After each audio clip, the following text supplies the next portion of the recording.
சிவகாசி இந்தியாவின் பட்டாசு தொழிற்சாலை என்றும் குட்டி ஜப்பான் என்றும் அழைக்கப்படும் சிவகாசி ஏன் பட்டாசு தயாரிப்பில் மட்டும் அவ்வளவு பிரத்யேகம் காட்ட வேண்டும்? ஒரு கணக்கின்படி சுமார் 10 முதல் 15 ஆண்டுகளுக்கு முன்பு வரை பட்டாசு வெடிப்பது என்றாலே மக்களிடையே நல்ல வரவேற்பும் பெரியவர்கள் முதல் சிறுவர்கள் வரை மிகுந்த உற்சாகமும் ஆர்வமும் இருந்து வந்தது. ஆனால் தற்போது புகையும் மாசும் தான் ஞாபகம் வருகிறது. காற்றை மாசுபடுத்தும் காரணிகளின் உலக கணக்கெடுப்பின்படி பட்டாசுகளினால் ஏற்படும் மாசு 26வது இடத்திலேயே இருக்கிறது. இந்த ஒரு காரணத்தை காட்டி நம் பாரம்பரிய விழாவிற்கு நாமே மூடு விழா நடத்தலாமா? பட்டாசு என்றாலே அனைவரும் விரும்புவர். அப்படிப்பட்ட பட்டாசு தொழிலை மட்டும் நம்பியே 2 லட்சத்திற்கும் அதிகமானோர் வேலை செய்து வருகின்றனர். சுமார் 5 லட்சம் குடும்பங்கள் வாழ்ந்து வருகின்றனர். விதவிதமான வான வேடிக்கைகள் கண்ணை கவர்ந்தாலும் அதனை தயாரிப்பது என்பது அவ்வளவு சுலபமானது அல்ல.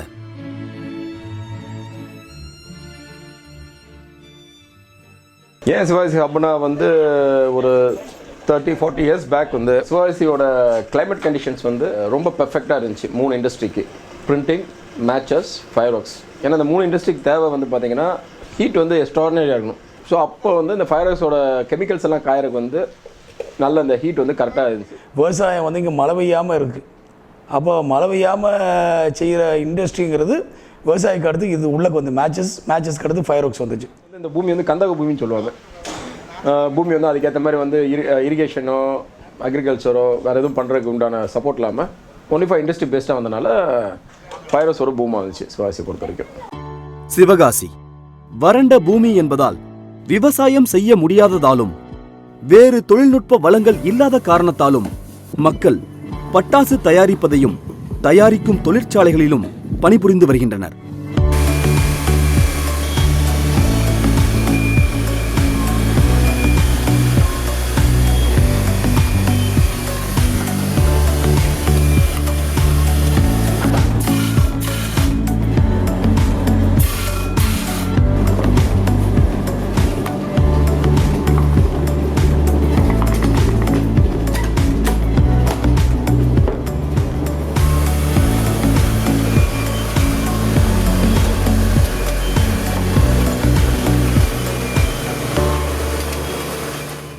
காமனாக சொல்ல போனால் ஃபஸ்ட்டு எடுத்தோடனே கெமிக்கல் ஃபில் பண்ணுவோம். டிபெண்ட்ஸ் அப்போ தான் சைஸ். அதாவது சக்கரைனா ஒரு டியூப் மாதிரி இருக்கும். அந்த டியூப்ல கெமிக்கலை ஃபில் பண்ணி அதுக்கப்புறம் அதை ரவுண்டு பண்ணி ஒட்ட வச்சு வெயில காய வச்சு இந்த ப்ராசஸ் முடியறதுக்கு 2.5 days ஆகும். கெமிக்கல் மிக்சிங் கூலான டைமில் இருந்தால் நல்லாயிருக்கும். ஸோ அந்த அடிப்படையில் தான் they start at 6 o'clock and mix பண்ணி கெமிக்கலை ஃபில்லப் பண்ணுறது பை 8ல் 10க்குள்ளே முடிச்சிடுவாங்க. ஏன்னா அது பிறகு பண்ணுறது யூஸ்வலாக it is dangerous. Heat generation ஆகிறதுனால மேக்ஸிமம் அவாய்ட் பண்ணிடுவாங்க. இந்த physical chemical aluminium, barium nitrite, strontium nitrite, இந்த மாதிரி இது மட்டும்தான். பட்டாசு தயாரிப்பு மிகவும் ஆபத்தானது. 2012இல் நிகழ்ந்த மிகப்பெரிய பட்டாசு விபத்திற்கு பிறகு அரசு உத்தரவின்படியே தொழிற்சாலைகள் இயங்கி வருகிறது. வெடி தயாரிக்க தேவைப்படும் மூலப்பொருட்கள் அனைத்தும் இயந்திரங்கள் இன்றி மனிதர்களாலேயே வெறும் கைகளால் தயாரிக்கப்படுகிறது. அரசு இதனை கருத்தில் கொண்டு முகமூடி மற்றும் கையுறை அணிந்து பாதுகாப்பாக வேலை செய்ய வலியுறுத்தும் சட்டம் கொண்டு வர வேண்டும். தொழிற்சாலைகளும் அதை கண்டிப்பாக நடைமுறைப்படுத்த வேண்டும். முக்கியமாக தொழிலாளர்கள் அவர்களின் பாதுகாப்பை கருத்தில் கொண்டு இதனை கடைபிடிக்க வேண்டும். ஷெட்டில் 4 பேர் மேக்ஸிமம் இருக்கலாம். கெமிக்கல் ரூமில் 2 பேர் தான் இருக்கணும். கவர்மெண்ட்டும் சரி நாங்களும் இருக்க சேஃப்டி மெஷர் ரெண்டுமே சேம் தான். அதாவது பேசிக்கு ரூமுக்கு 4 பேர் தான் இருக்கணும். இத்தனை கிலோ கெமிக்கல்ஸ் தான் உள்ளே இருக்கணும். இத்தனை மேனுஃபேக்சரிங்ஸ் தான் பண்ணணும்னு இருக்குது. அது எங்களை மாதிரி ஒரு பெரிய கம்பெனிஸ் எல்லாமே கரெக்டாக அது பண்ணுவாங்க. இந்த சின்ன கம்பெனிஸ் பார்த்தீங்கன்னா ஒரு புது பிராண்டாக உருவாகும். இன்றைக்கி ஒருத்தன் உருவாவான், நாளைக்கு ஒருத்தன் வருவான். அவன் ஒரு ரூமாக பிடிப்பான், மொத்தமாக 10 பேர் வச்சு வேலை செய்வான். நேரம் நல்லா இருந்தால் நல்லபடியாக போயிடும். நேரம் இது இல்லைன்னா ஆக்சிடென்ட் ஆகிரும். நாங்கள் அவங்க என்ன சொல்கிறாங்களோ அதை அப்படியே கடைப்பிடிக்கிறோம். But accident is an accident. எப்படி நடந்துச்சுங்கிறதுக்கு there is no one there to review the accident. ஏன்னா பட் அனலைஸ் பண்ணுறாங்க. Explosive department they're looking it properly. என்னென்ன ஒரு இடத்துல அனலைஸ் பண்ணி இன் ஃபியூச்சர் வராமல் இருக்கிறதுக்கு அடுத்து எல்லா ஃபேக்ட்ரிலையும் அதை இம்ப்ளிமெண்ட் பண்ணுறாங்க. சீன பட்டாசின் வரவும் இந்த தொழில் நலிவடைய ஒரு முக்கிய காரணம். பெரிய அளவு பாதிப்பு. அதாவது வந்து இப்போ நாங்கள் வந்து கெமிக்கல்ஸ் வந்து இந்தியன் கவர்மெண்ட்ஸ் அப்ரூவ் கெமிக்கல்ஸ் தான் நாங்கள் யூஸ் பண்ணுறோம். சைனாவில் யூஸ் பண்ணுற கெமிக்கல்ஸ் வந்து இந்தியன் கவர்மெண்ட் அப்ரூவ் பண்ணாத கெமிக்கல்ஸ். ஸோ அதனால தான் அந்த ஸ்மோக் இன்ஹேல் பண்ணுறனால கண்ட ப்ராப்ளம் வராது. பட் மக்களுக்கு அதை சொன்னால் சிவாசின்னு சொல்லி எழுதிடுறாங்க. ஏன்னா சைனாக்காரன் ஒன்றும் சொல்ல மாட்டாங்களே, நம்ம ஊருக்காரன் சிவாசிக்காரன் தான் சொல்லுவாங்க. அப்படி இருக்குது நம்ம ஊர். சைனா கிராக்கர்ஸ் வந்து ஆக்சுவலாக அஃபிஷியலாக வந்து you have to have a import license வாங்கி தான் இம்போர்ட் பண்ணணும். பட் சம் ஆஃப் த ட்ரேடர்ஸை வந்து இல்லீகலாக சைனீஸ் டாய்ஸ்ன்னு சொல்லி கண்டெய்னரில் மறைச்சி வச்சு கொண்டு வர்றாங்க. ஓப்பனாக சொல்ல போனால் we are living in a country where corruption is very much high. So அப்படின்னும் போது வந்து ஈஸியாக வந்து சைனீஸ் கிராக்கர்ஸ் வந்து உள்ளே வந்து கொண்டு வந்துடுறாங்க. கொண்டு வந்து மக்கள் வந்து இந்த சைனா செல்ஃபோன் மாதிரி தான், என்ன தான் சாம்சங் ஃபோன் இருந்தாலும் சைனா ஃபோன் வந்து 1000 ரூபா கொடுத்தாலும் வாங்கிட்டு போயிடுறாங்க. அதுமாதிரி நாங்கள் வந்து நியாயமாக தயாரிக்கிற 10,000 ரூபா இருந்துச்சுன்னா 1000 ரூபா சைனா அதே கிடைக்குன்னா வாங்கிட்டு போயிடுறாங்க. இப்போ நாங்கள் வந்து அலுமினியம், இந்த sulphur, strontium nitrate, barium nitrate இதெல்லாம் யூஸ் பண்ணோன்னா வந்து அது வந்து கொஞ்சம் வந்து not so unhealthy. China product எடுத்து பார்த்தீங்கன்னா they use chemicals which is very hazardous. அது வந்து ஹெல்த்துக்கும் ப்ராப்ளம் ப்ளஸ் சில்ட்ரன்ஸுக்கும் டேஞ்சரஸ்.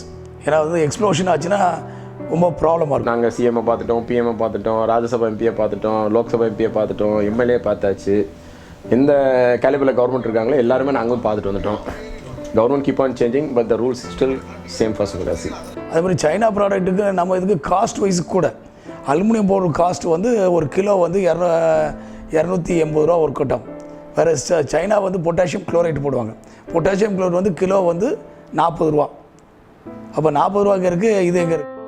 சீன பட்டாசில் சேர்க்கப்படும் ரசாயனம், அதனால் ஏற்படும் மாசும் நமது பட்டாசுகளில் இல்லை என்பதை மக்கள் தெரிந்து கொண்டு நமது பட்டாசுகளை வாங்குவதிலும் வெடிப்பதிலும் ஆர்வம் காட்ட வேண்டும். மினிமம் வேஜஸ் வந்து 300 to 500 rupees தேர். பட் யூஸ்வலாக ஒரு ஃபயர் ஒர்க்கர் வந்து minimum 600 to 1200 rupees they will get per day. இப்போ வந்து சேலரியில் இப்போ நல்லா கூட்டிட்டோம். ஆவரேஜாக வந்து 12,000 to 15,000 வரும் பெர் ஹெட். மிஷினரியில் பண்ணுறது வந்து விலை கம்மியாக கொடுப்பாங்க. இருந்தாலும் இதை வந்து கைத்தொழிலாக செய்யும்போது இந்த மக்களுக்கு வேலை கொடுத்தது மாதிரி ஆயிடுது. ரெண்டாவது வந்து தரமாகவும் இருக்கும். பட்டாசு வந்து தரமாக செய்வோம். நமது சிவகாசி மக்கள் 2 லட்சம் பேர் உழைப்பும் வீணாகாமல் அவர்களின் கலையை ஆதரித்து தீபாவளிக்கு நமது இந்திய பட்டாசுகளை வாங்கி வெடித்து அவர்களையும் வாழ வைப்போம். பொங்கல், தீபாவளி போன்ற நமது கலாச்சார விழாக்களை கொண்டாடக்கூட விடாமல் நம் இளைய தலைமுறையினரை கணினி முன் கட்டுண்டு வைக்கின்றனர் கார்ப்பரேட் நிறுவனங்கள். என்னன்னா வந்து இப்போ நீங்கள் ஃபயர்ஸ் வந்து ஏன் வெடிக்காமல் போகணும்னு வந்து மக்கள் வந்து பேரண்ட்ஸ் வந்து சொல்கிறாங்க. பிள்ளைங்களுக்கு வந்து இந்த நெக்ஸ்ட் ஜென்ரேஷன் ஸ்டூடெண்ட்ஸ்க்கு வந்து இன்ட்ரெஸ்ட் இல்லை. மெயினாக 3 ரீசன்ஸ் தான். ஒன்று, ட்ரெடிஷனல் வேல்யூஸ் இப்போ வந்து யாருக்குமே தெரியறதில்ல. இதேமாதிரி நீங்கள் வந்து ஃபயர்ஸும் பார்க்காம வந்து தீபாவளிக்காக கொண்டாடுறது தான் பட்டாசு நாங்கள் தயாரிக்கிறோம். இப்போ அடுத்து நீங்கள் பட்டாசு வெடிக்கலாம், அடுத்து தீபாவளி கிடையாது. அப்போ அடுத்து தீபாவளின்னு ஒரு பண்டிகை எடுத்துருவாங்க. இப்போ அடுத்து என்ன செய்வீங்க? இன்றைக்கி வந்து பட்டாசுன்னா அவங்க வந்து ஒரு என்ஜாய்மெண்ட். இன்றைக்கி வந்து எல்லோரும் காஃபி குடிக்க போகிறோம், டீ குடிக்க போகிறோம். எதுக்காக குடிக்க போகிறோம்? Is it basic need for us? No, it is an entertainment, ஒரு ரிலாக்ஸேஷன். அதே மாதிரி பட்டாசுங்கிறது ஒரு ரிலாக்ஸேஷன். காசை கறியாக்கிறோன்றாங்க. இன்றைக்கி வந்து சரக்கு அடிக்கிறதா, அப்போ காசு எங்கே போகுது? தனியாக போகுது. சிகரெட் எங்கே போகுது? அதுவும் புகையில் போகுது. அது போய் இப்போ லேட்டஸ்ட் கல்ச்சர், டேட்டிங்கு, சாட்டிங்கு, அதுலேயும் காசு பேச தானே பண்ணுறாங்க. Consumption is come down. வந்து ஒரு ஆள் வந்து முன்னால் 5000 ரூபாய்க்கு வாங்கினாங்கன்னா இன்றைக்கி அவர் 1000 ரூபாய்க்கு வாங்குவார். பட் அவருடைய ஃபேமிலி பிரிஞ்சிருச்சு பாருங்கள், நம்பர் ஆஃப் ஃபேமிலிஸ். எங்களோட பார்ட் வந்து ஒரு ஃபெஸ்டிவலுக்கு நாங்கள் வந்து நீங்கள் செலவு பண்ணுற அந்த 1000 ரூபாயில் 1000 குடும்பங்க இருக்குது. அதை நம்பி இருக்குது, இன்க்ளூடிங் மை ஃபேமிலி, எனக்கு கீழே இருக்க மேனேஜரு, சபார்டினேட்டு, இத்தனை பேருக்கு இருக்குது. பட் அந்த யங்ஸ்டர்ஸ் பண்ண மற்ற செலவுலாம் யாருமே பார்க்க மாட்டாங்கல்ல. இன்னைக்கு ஒயின் ஷாப்பில் 1500 கோடி 2500 கோடின்றாங்க. அதில் எத்தனை பங்கு யங்ஸ்டர்ஸ் தெரியுமா? அந்த ஒரு நாள் வந்து அந்த தெய்வங்களை காப்பாற்றுறதுக்காக தான் நாங்கள் வந்து 365 நாள் வேலை பார்க்குறோம். ஸோ அந்த தீபாவளின்றது most of us will be either sleeping off. ஏன்னா அந்த ஒரு நாள் தான் எங்களுக்கு வந்து எல்லா கடமையும் முடிச்சு ஒன்று பாதி பேர் வந்து மார்க்கெட்டில் வந்து ரூபா வசூல் பண்ணுறதுக்காக இருப்பாங்க. பாதி பேர் இன்னும் அன்றைக்கும் சேல்ஸ் பண்ணலான்னு இருப்பாங்க. பாதி பேர் ஃபேமிலி விட்டு தனியாக தான் இருப்பாங்க. 70% of the people won't be in town. ஏன்னா அந்த டைம் தான் நாங்கள் வந்து எங்களோட அறுவடை பண்ணுற நேரம். ஸோ அந்த டைம் பண்ணிவிட்டு நாங்கள் வந்து எப்படி சொல்ல வெயிட் பண்ணிகிட்ருப்போம் எங்கள் ரிசல்ட்டுக்காக. தீபாவளி என்னும் ஒரு நாள் கொண்டாட்டத்திற்காக தன் ஒரு வருட வாழ்க்கையே அர்ப்பணிக்கின்றனர் சிவகாசி மக்கள். எப்படி ஜல்லிக்கட்டு இல்லையெனில் பொங்கல் களை கட்டாதோ அதேபோல் சிவகாசி பட்டாசுகளை வெடிக்காமல் நமது தீபாவளியும் களை கட்டாது. ஜெய்ஹிந்த். நம் தீபாவளி, நம் பெருமை, நம் மக்கள்.